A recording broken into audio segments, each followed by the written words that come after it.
mengabaikan perintah walaupun itu tahu dosa, karena di dalam mengabaikan perintah dan melanggar larangan ada kesenangan. Coba pas datang waktu sholat, harusnya kan gorejag orang tanya. Nah, wudu, kalau laki ke masjid, wanita segera sholat di rumahnya. Tapi karena hawa nafsu, santai. Di dalam santai, rebahan, walaupun azan sudah berkumandang, ada kenikmatan. Apalagi melanggar larangan, ada kenikmatan dan kesenangan atau kepuasan. Jadi iman lemah, pengaruh dari dosa itu begitu dominan, maka dia berani melanggar apa yang dilarang hanya karena ada kesenangan di dalam hal tersebut. Nah, baik dosa yang besar, yang dominan, ataupun iman yang lemah, itu bisa diobati dengan Al-Quran. Dengan Al-Quran, dosa-dosa terampuni. Iman terupgrade. Iman terkuatkan. Iman menjadi lebih tangguh. Kenapa demikian? Pertama, Allah Azza wa Jalla menjelaskan siapa yang membaca Al-Quran, dosa-dosanya bakal diampuni. Ayat atau hadis menjelaskan demikian. Di antaranya, ayat menerangkan innal hasanati yudhibnas sayyi'at. Sesungguhnya kebaikan-kebaikan itu bisa menghapus dosa-dosa. Membaca Al-Quran termasuk hasanat. Setiap kali kita membaca Al-Quran, selain dapat pahala, juga berguguran dosa. Semua perbuatan baik menggugurkan dosa. Semakin hebat perbuatan baiknya, semakin banyak dosa-dosa yang gugur.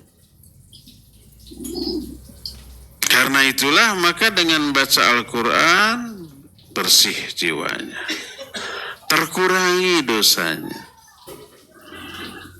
Kedua, membaca Al-Quran itu menghasilkan ilmu, dan setiap orang yang membaca Al-Quran dosa-dosanya terhapus. Pertama karena itu hasanat, kebaikan. Kedua, ada malaikat yang memintakan ampunan. Namanya sholawat dari malaikat. Innallaha wa malaikatahu wa ahlas samawati wal ard hatta namlah fi juhriha wa hatta al-hut fil bahar la yusalluna ala muallimin nas al khaira. Sesungguhnya Allah, para malaikat, semua makhluk penghuni langit dan bumi, sampai semut yang ada di lubang, di sarangnya, sampai ikan yang ada di lautan, semua mereka bersolawat. Kalau dalam hadis Abu Umamah Al-Bahili riwayat Imam At-Tirmidzi dengan sanad yang sahih, bersolawat kepada orang yang mengajarkan ilmu. Kalau dalam hadis yang berasal Safwan bin Asal radhiyallahu an, bersolawat kepada orang yang keluar dari rumah untuk mencari ilmu. Ma min abdin kharaja min baitihi yaltamisu fi ilman illa istaghfarallahul malaikah. Tidaklah seorang muslim, seorang hamba keluar dari rumah untuk mencari ilmu kecuali malaikat akan memintakan ampun bagi dia. Membaca Al-Quran di dalamnya include ada belajar Al-Quran, minimal belajar isinya, terjemahnya, syukur-syukur kalau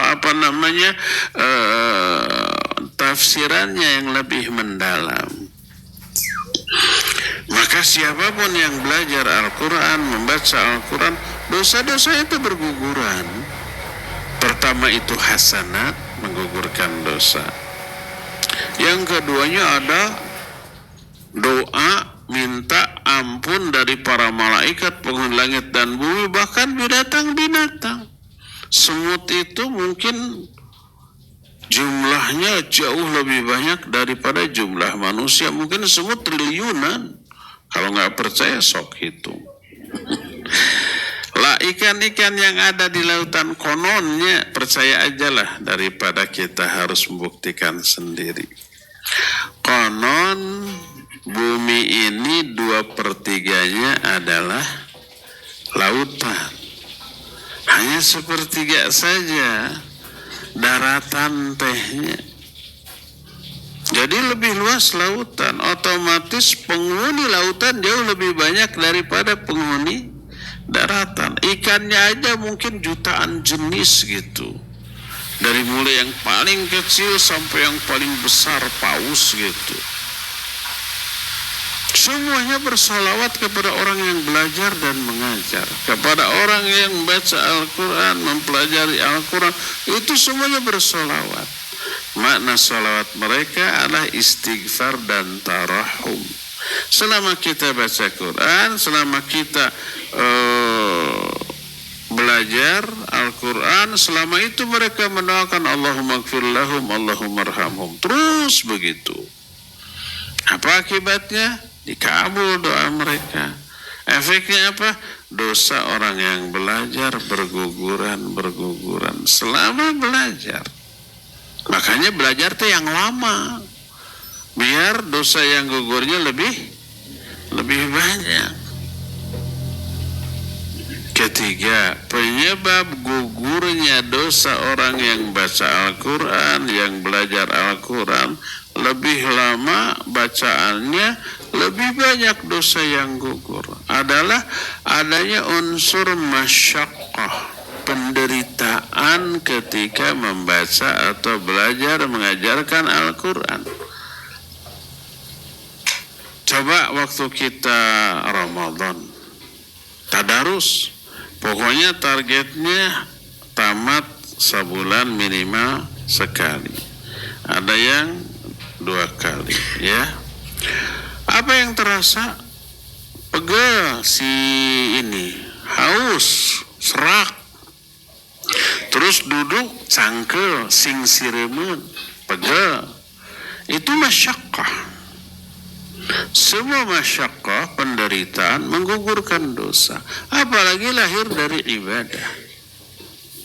Coba mungkin jamaah ada yang pernah haji atau umrah atau nanti akan haji dan umrah lagi. Semoga di sini Allah undang untuk haji atau umrah, ya, amin. Umrah umpamanya yang paket paling sebentar 9 hari, 4,5 hari, 3,5 hari di Madinah, 3,5 hari di Mekah. Berapa hari itu? 7, 2 harinya perjalanan. Targetkan 1 kali umrah tuh tamat sekali.